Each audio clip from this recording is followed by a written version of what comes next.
Bienvenue dans Chromatica, le podcast où l'art du design graphique rencontre la science du branding.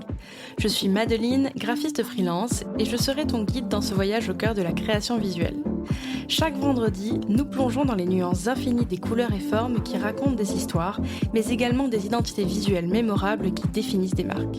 En solo ou avec des invités, je souhaite te donner des clés pour tirer profit des capacités d'une identité visuelle millimétrée, car chaque couleur, chaque forme est une opportunité de propulser ton entreprise encore plus loin. Alors attache ta ceinture arc-en-ciel, nous embarquons pour une aventure palpitante. Je te souhaite une bonne écoute. Être aux commandes d'une petite entreprise, c'est un petit peu comme être le chef d'orchestre lors d'un concert de rock. Il faut du style, de l'originalité et surtout une bonne dose de distinction pour sortir du lot. Dans le monde tumultueux de l'entrepreneuriat, 3 alliés de taille se dressent pour t'aider à te démarquer. Le personal branding, le branding et le graphisme. Alors on va tout de suite mettre de côté le jargon un petit peu complexe et découvrir comment ces leviers peuvent devenir des copains super sympas. Dans l'épisode 1 de Chromatica, je t'ai parlé de l'importance et de la place du graphisme au sein d'une stratégie de branding. Et dans cet épisode, je vais en rajouter une couche en ajoutant un concept de plus, le personal branding. D'ailleurs, c'est un terme qui est souvent utilisé à toutes les sauces ces dernières années. Branding, personal branding et graphisme, ce sont 3 choses différentes qui interagissent entre elles de manière complémentaire. Encore une fois, l'impact de ces outils est vraiment formidable. Le personal branding, c'est un peu comme ta signature sur une œuvre d'art, mais pour ton propre business. C'est l'essence même de qui tu es en tant qu'entrepreneur. Imagine-le comme un cocktail unique de tes valeurs, ton histoire et ton style personnel. C'est ce qui fait de toi plus qu'un simple entrepreneur, mais plutôt un compagnon de route pour tes clients. Ils vont venir te chercher pour ce que tu dégages et ce que tu transmets. Je t'en parlais dans l'épisode 1, le branding c'est une affaire de feeling, c'est une affaire de vibe. Et c'est exactement ce qu'il se passe chez G&G par exemple. C'est un super outil pour se mettre en avant et établir une connexion plus importante avec ses clients. Un peu comme quand on a l'impression de super bien connaître un artiste et qu'on est genre méga fan, du coup on a envie d'acheter tout ce qu'il a à vendre. Je peux te citer un super exemple. Geneviève Gauvin, qui est clairement actuellement la queen du personal branding. Elle a bâti un univers coloré et ultra pop autour de sa personne. Tout, de la photographie au ton de ses textes ou de ses allocutions orales, est millimétré pour créer une bulle de cohérence autour de sa personne. Ce qui la rend carrément reconnaissable au sein du marché de l'entrepreneuriat actuellement. Et si tu veux mon avis, c'est ce qui la rend également beaucoup plus cool à mes yeux par rapport à certains. D'ailleurs, le graphisme est également super important au sein du personal branding de Jen, puisqu'il vient appuyer toute cette vibe un petit peu électrique de son personnage et qu'il communique aussi efficacement que ses mots. Mais revenons un instant sur le branding, où l'image de marque, les 2 termes sont carrément corrects.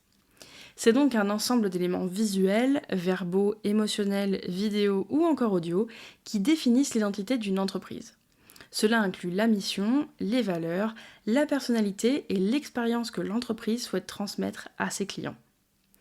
C'est un petit peu comme la belle tenue que ton entreprise enfilerait tous les jours pour se montrer sous son meilleur profil auprès de tes clients.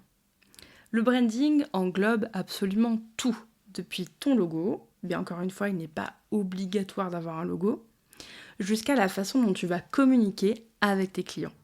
C'est la promesse que tu vas faire à ton audience, une promesse de qualité, de fiabilité et d'expérience unique.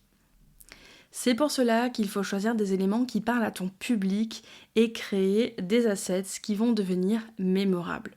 Tu peux également faire en sorte que chaque interaction avec ton entreprise s'apparente à une invitation à la meilleure soirée organisée en ville. Et tu peux pousser carrément encore plus loin en développant un process d'expérience client entier inclus à ton branding. De l'accueil de ton client à l'offboarding de ce dernier, en passant par un customer care aux petits oignons. Par exemple, certaines chaînes d'hôtels ont développé un parfum signature pour leur établissement. On trouvera d'ailleurs toujours le même type de drap dans les chambres et les petits cadeaux laissés sur les tables de nuit ou dans la salle de bain seront brandés selon l'identité de la marque. Et d'ailleurs, l'architecture ainsi que la déco intérieure sont généralement pensées pour être aussi en accord avec le branding de la chaîne d'hôtels en question. Un autre exemple peut-être un tout petit peu plus évident, la SNCF et son branding légendaire.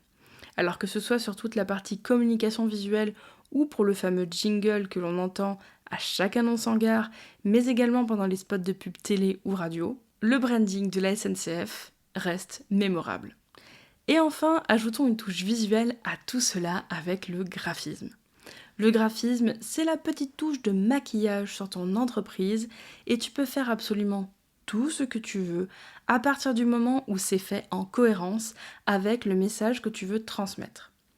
De tes visuels sur les réseaux sociaux au design de ton site web en passant par tes supports de com si tu en as, le graphisme est ce qui va attirer le regard de tes clients et maintenir leur attention. Et alors pour le coup, j'aurais tendance à dire que l'expression « il ne faut pas juger un livre à sa couverture » est carrément fausse.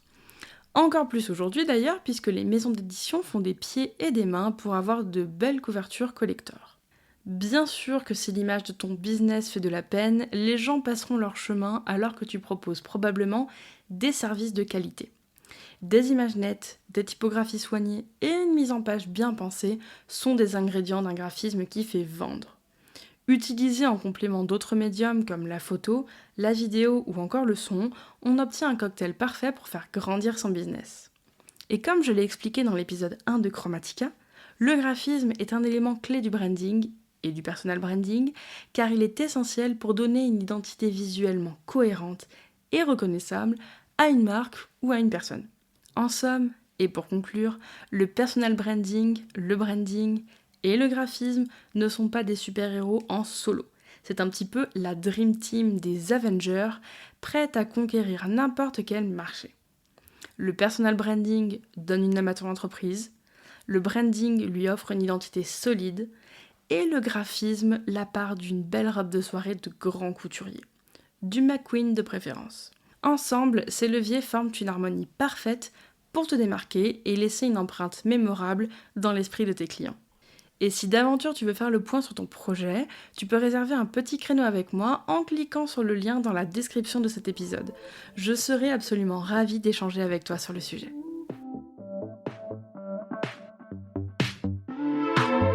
Merci d'avoir écouté cet épisode de Chromatica, j'espère vraiment qu'il t'a plu.